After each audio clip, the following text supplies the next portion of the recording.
करदाय सतगुर हर वेले, जी करदाय सतगुर हर वेले। तेरा भोला मुखड़ा तकदी रहा, तू मन मंदिर बिच बैठ जरा, तू मन मंदिर बिच बैठ जरा। तेरे नाम दी माला जपदी रहा, जी करदाय सतगुर हर वेले।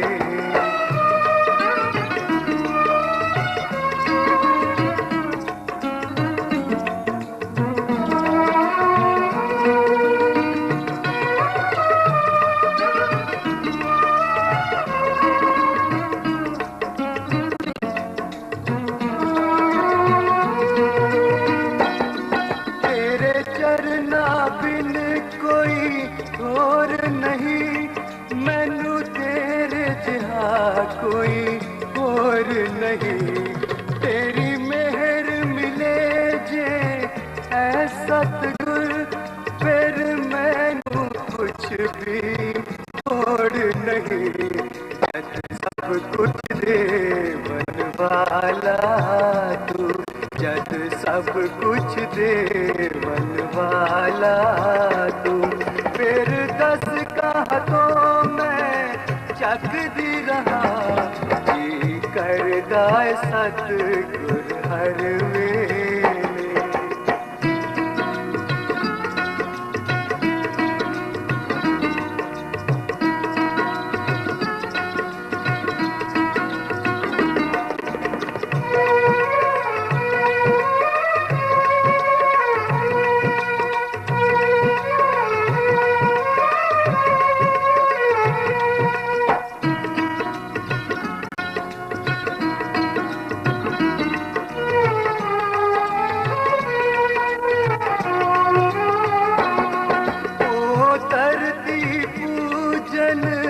वालिए जिस धरती पे तेरे चरण टिके, जिंद बेच के भी मैं ले लवा, तेरे चरना दीजे धूड़ पिके।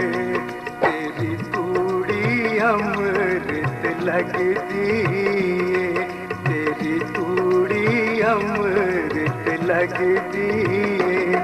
हर वेले इसनू मकदी रहा, जी करदाय सतगुर हर वेले।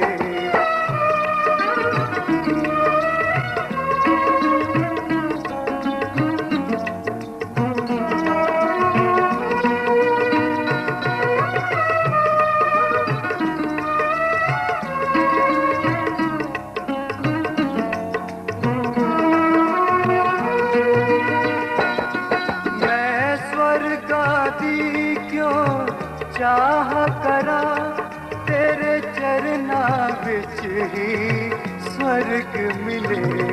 कई सुतियां रूहां जागदियां, कई मुरझाए फूल बीन खिले। तेरा नाम ही ऐसा मंत्र है, तेरा नाम ही ऐसा मंत्र है। हर वेले इसनू रटदी जी करदा सतगुर हर वेले।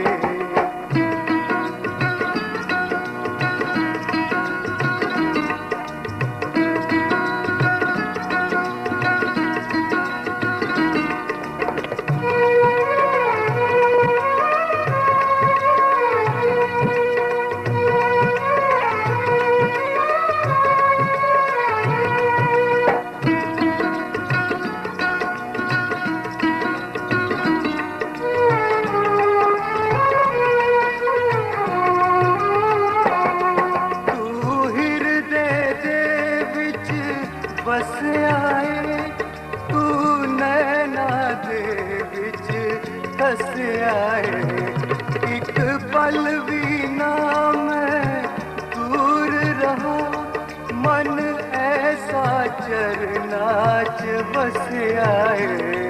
तेरी मूरत ही एक मंदिर है, तेरी मूरत ही एक मंदिर है। हर वेले उसनू तकदी रहा, जी करदा सतगुर हर वेले। तेरा पोला मुखड़ा तकदी रहा, तू मन मंदिर विच बैठ जरा, तू मन मंदिर विच बैठ जरा। तेरे नाम दी माला जपदी रहा, जी करदा सतगुर हर वेले। जी करदा सतगुर हर वेले, जी करदा सतगुर हर वेले, जी करदा सतगुर हर वेले, जी करदा सतगुर हर वेले, सतगुर हर वेले। बोल कागा बोल मेरे राम का बयान गे, बोल कागा बयान गे। पल कांदी खोल बारी राम नो बिठावांगी, पल उन्होंने गुरु के सगुण साकार रूप। तो कई बार सतगुरु जब उस रूप में सगुण साकार रूप में होते हैं, हमारा मन जो है हमें भ्रमित करता है, हमें मन धोखा देता है उनकी नरलीलाओं को देख करके कि भाई ये भी हमारी ही तरह साधारण पुरुष है, ये भी खाते पीते हैं, ये भी आराम करते हैं, इनको भी दुख तकलीफ होती है, तो हम अपना मुकाबला उनके साथ करते हैं। लेकिन उन महापुरुषों ने इसका कष्ट लिया होता है। ये दादा गुरुदेव श्री परमहंस दयाल जी के जीवन के से बलिदानती हमको विदित होता है कि उस समय तेरी में जब श्री परमहंस दयाल जी दीवान भगवान दास जी के साथ वो वहाँ पर तशरीफ ले गए, तो उससे पहले तेरी की हालत क्या थी कि वहाँ पर जाति पठान आकर के भाड़े डालते थे, हिंदुओं की बहु बेटियों को उठा करके ले जाते थे, लूट मार करते थे, बहुत अत्याचार होता था, जुल्म सितम ढाते थे।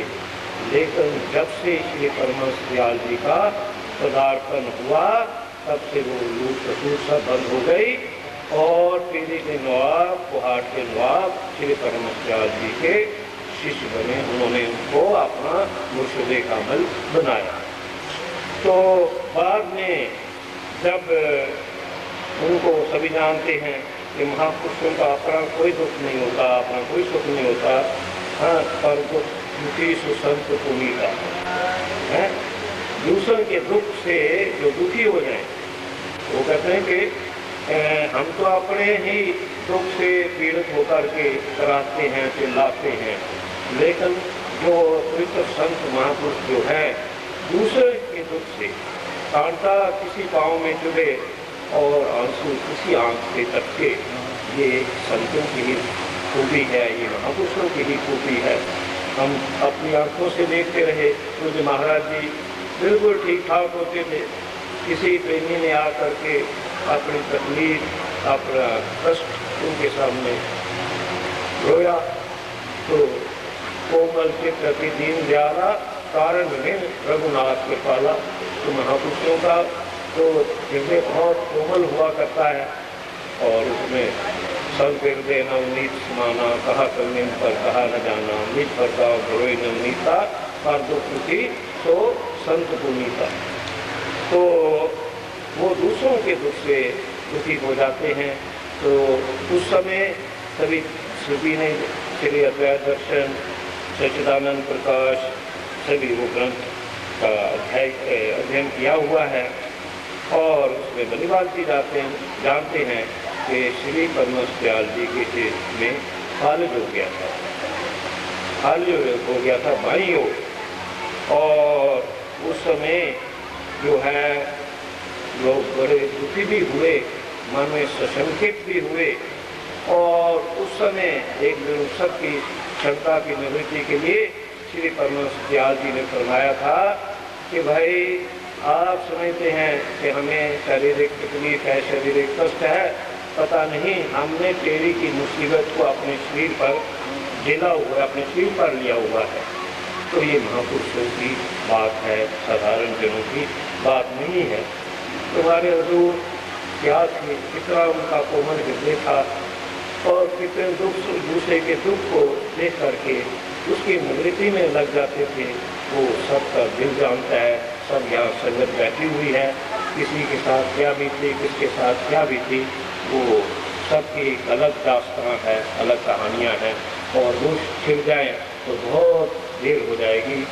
इस नाते से जो महापुरुष बहुत कोमल हृदय के होते हैं, हमारे हजूर जो थे वो क्या थे उनको जानना एक शिष्य का काम है। वो कहते हैं कि तू पिता की जात क्या जाने पूर्व, पिता की जात क्या जाने पूर्व, पिता का जन्म क्या जाने पूर्व, तो पिता के जन्म को जान नहीं सकता। जो किसी तरह से वो क्या थे हम ये तो नहीं जान सकते, लेकिन हम तो जानते हैं कि हमें बहुत भरपूर प्यार दिया, गुरु गुरु कृपा की। कोई भी दिल यहाँ पर ऐसा नहीं जो ये गवाही ना दे कि हमसे पूज्य महाराज जी ने कम प्यार किया। और ये सब श्री जंगली निवासी भगवान जी का ये खिला हुआ बगीचा, ये रंग बिरंगे फूल जिन्होंने आज यहाँ पर गुरु महाराज जी को श्रद्धांजलि भेंट की है। सदगुरु नगर एक नाम आते ही फिर अकीदत के साथ जुड़ जाता है। दयाल मंदिर से महापुरुष आए हैं, सत्यार्थी मिशन से महापुरुष आए हैं, अनामी स्थान से महापुरुष आए हैं।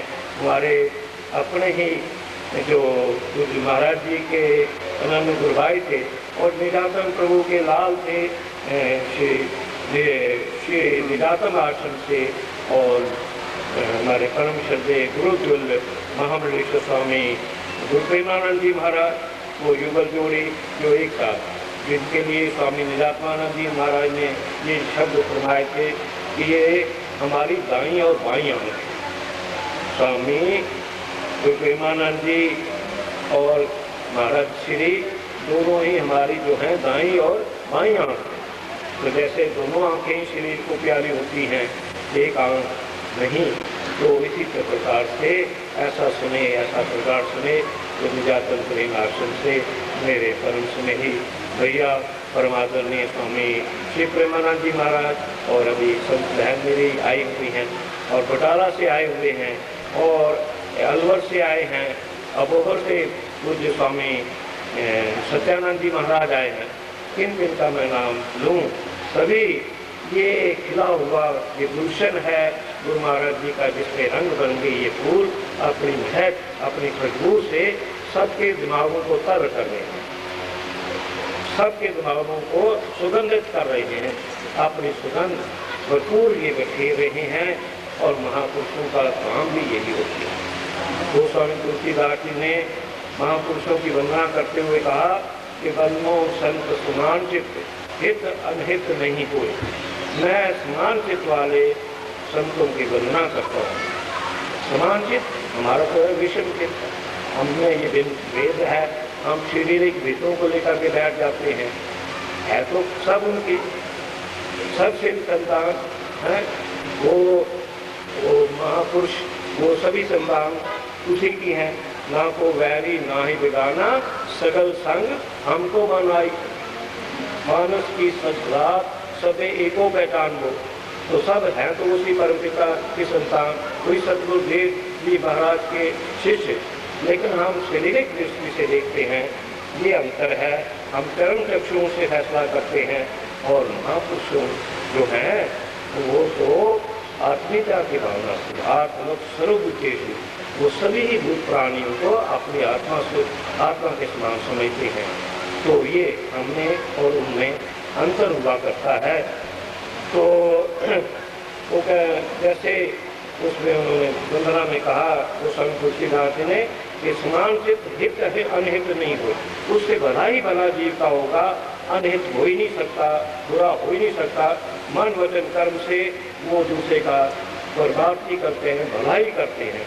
तो अंजलिगत शुभ सुमन जिमी, जैसे हथेली के ऊपर रखा हुआ फूल, ये नहीं देखता कि ये दायां हाथ है, ये दाईं हथेली है, ये बाईं हथेली, इसको सुगंधित करना है या इसको नहीं करना, वो समान रूप से सुगंध कर दो, दोनों को समान रूप से सुगंधित करता है। इसी प्रकार वो महापुरुष जो है, जो भी भले बुरे जो भी शरण में आ जाते हैं, बस उनको नानक नजरी नजर निहाल, उनको निहाल कर देते हैं, कृपा कर देते हैं।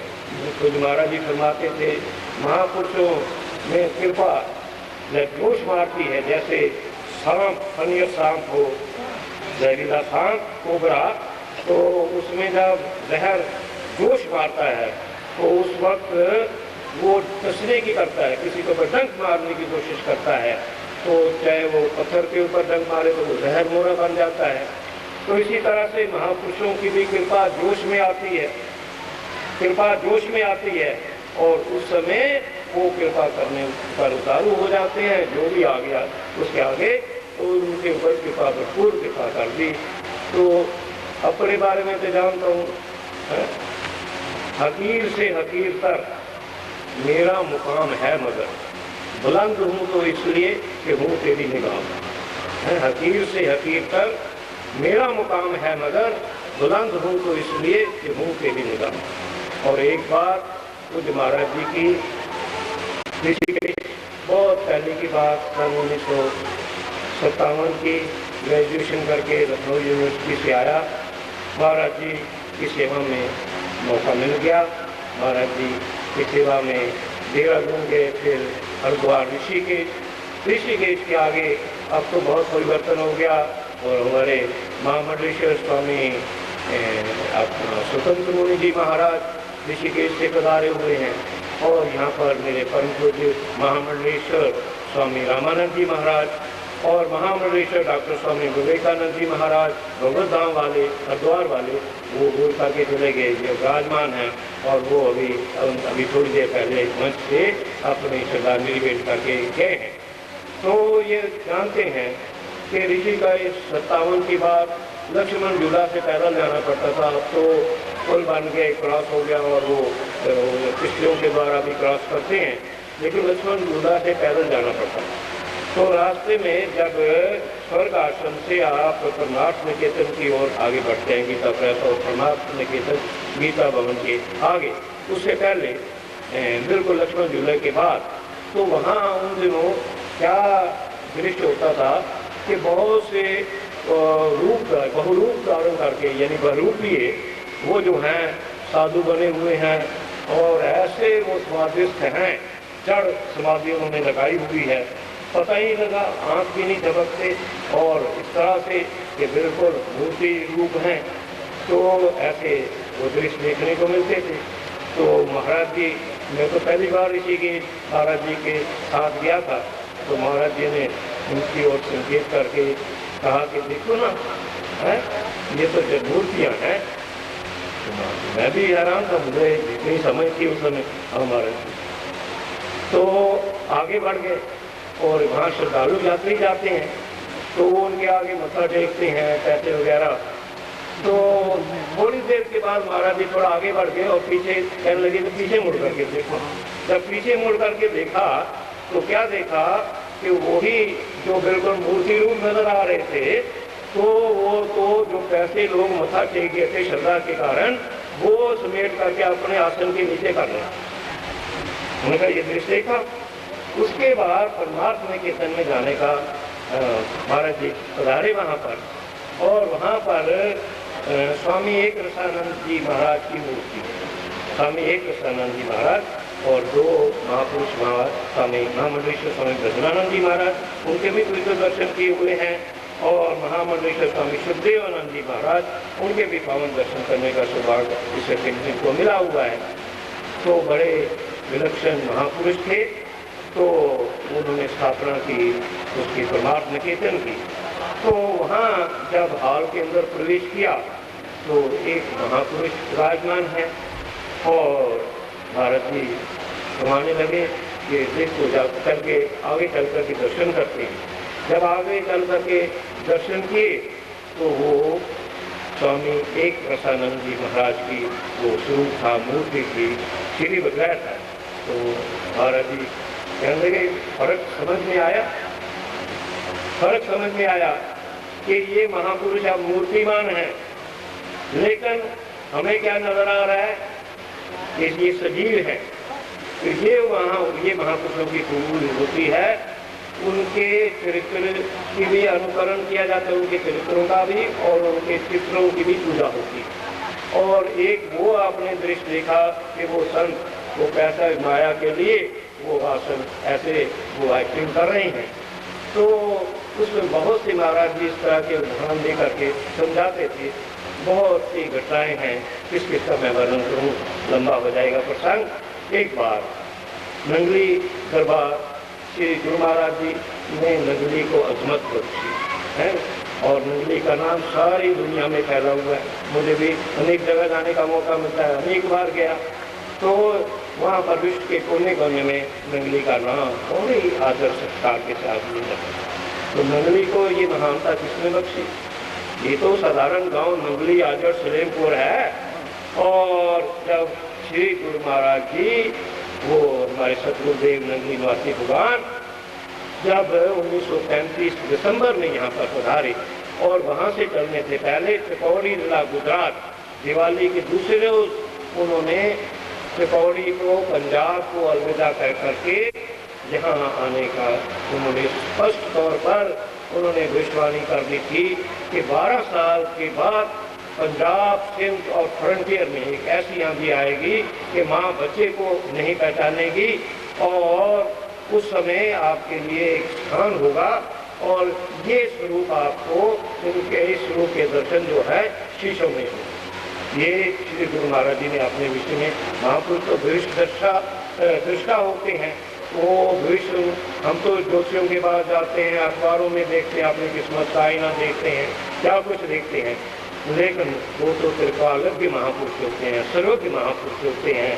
तो उन्होंने फरमा दिया था देश विभाजन के बारे में 47 में जो आंधी आई थी, तो उस समय अपने जितने भी नाम लेवा थे 1100-1200 संत, उनको आदेश दिया, भाई आपने जो जो आज्ञा लेनी है। किसी ने भजन करने की आज्ञा ली, लाइनों में खड़े हो गए, और किसी ने आश्रम बनाने की, किसी ने भ्रमण करने की आज्ञा ली, किसी ने सत्संग प्रचार की ली।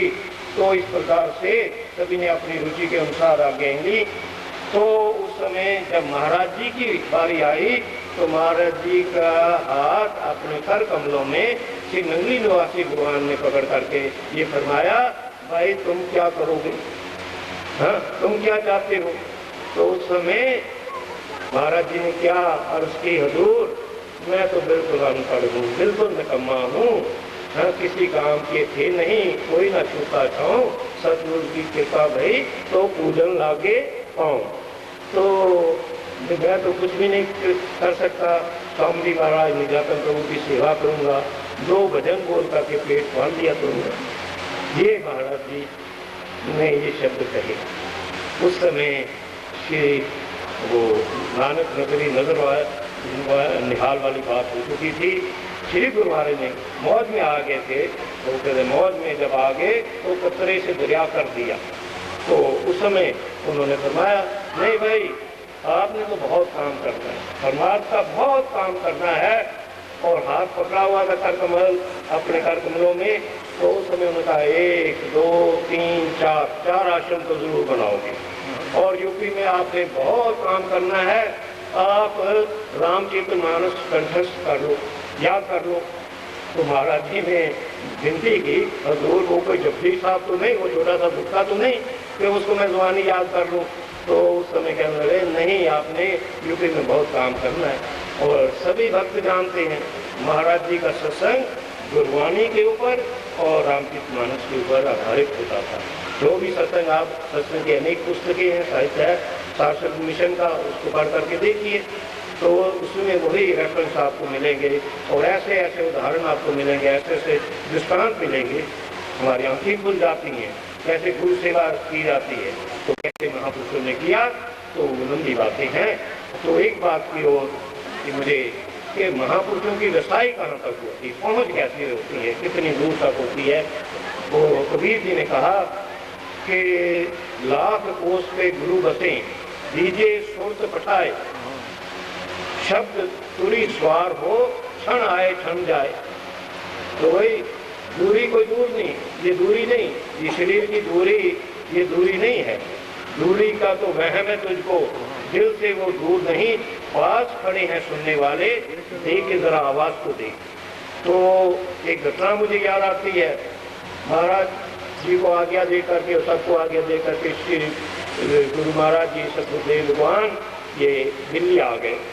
और इधर महाराज जी का शरीर अस्वस्थ हो गया, उन्हें कान में काफ़ी तकलीफ हो गई। और वहाँ लायलपुर में एक डॉक्टर गंडा सिंह जी थे, मशहूर, वो सिविल सर्जन थे, उनके अस्पताल में उनको दाखिल करवाया गया और एक महात्मा जी उनकी सेवा में थे। तो उस वक्त ध्यान महाराज जी का गुरु महाराज जी की तरफ था और उन्होंने ऑपरेशन करने का निश्चय कर लिया। तो उन दोनों श्री सदगुरुदेव भगवान अप्रैल 1936 की बात है, नंगली साहब में विराजमान थे। और ये गालबन 6 अप्रैल 1936, 3 दिन पहले की बात। तो उस समय श्री गुरु महाराज जी महाप्रभु एक नीम के पेड़ के तले, जिन्होंने पुराने दृश्य लिखे, मैंने तो पेपर में पहली बार गुरु दरबार के दर्शन किए थे नंदी साहब में। तो समय वो नीम का पेड़ भी था, वो बरांडा भी था और सारे पुरानी कोठड़ियाँ भी थी, वहाँ रहे हुए हैं। वो सारे आंखों के सामने दृश्य आते हैं नज़र 46 साल पहले के।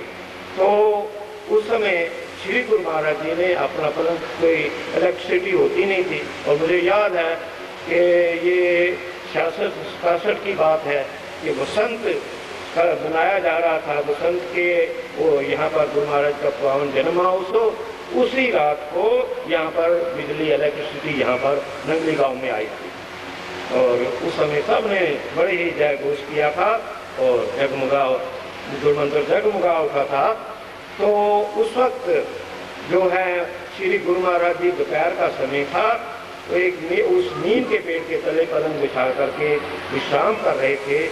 और एक संत, वो थे स्वामी अखंड शब्दानंद जी, और वो थे हमारे पूज्य गुरुतुल्य जो है स्वामी अर्जुनानंद जी महाराज जो, और वो युगल जोड़ी स्वामी वेदानंद जी, स्वामी अर्जुनानंद जी, जो गुरु महाराज जी की पावन सेवा में रहे, निष्सेवा में।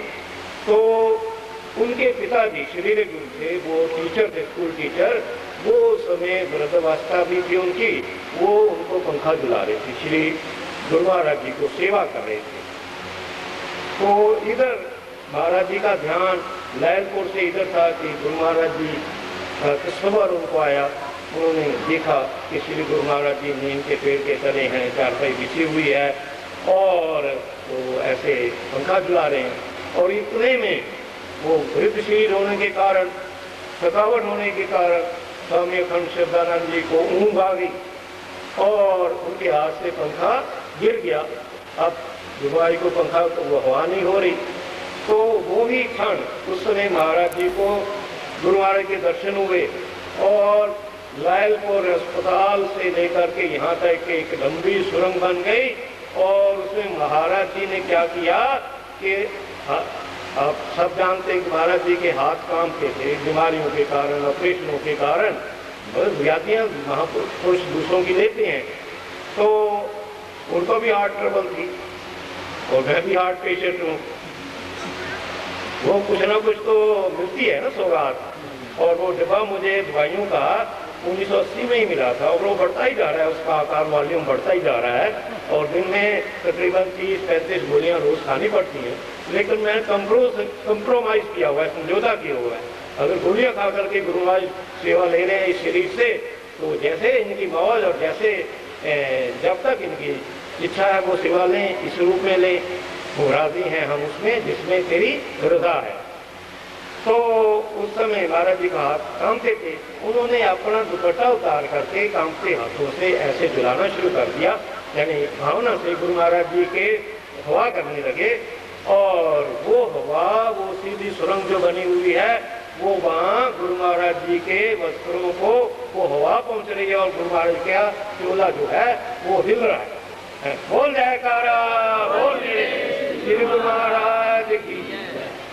वो क्षण थे जब उनका हाथ से पंखा गिर गया था स्वामी अखंड श्रद्धानंद जी के, तो उस समय श्री गुरु महाराज जी ने जाग रहे थे और महापुरुष तो हर समय जाग रहे थे, दूसरों को जगाते हैं, जाग ले रे मन जाग ले खागा तो सोया जो तानुदेव संगे सो भी संग न हुए। तो इसलिए वो जागाने के लिए आते हैं। तो उस समय उन्होंने पूछा भाई अच्छा आराम का बहुत आपको समय मिलेगा, अब सेवा कर लो, क्योंकि बहुत अंतर्यामी थे कि 3 दिन के बाद क्या यहाँ पर होना है।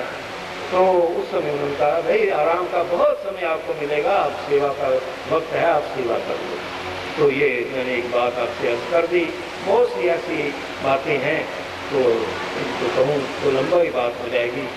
यहाँ पर 2-3 मिनट ये आपके लिए लूँगा जो सारस्वत मिशन की संगत है। वो सच्ची सर का ये सब हाथ वैसे खड़े हैं और मौन बैठे हैं। वाह वाह।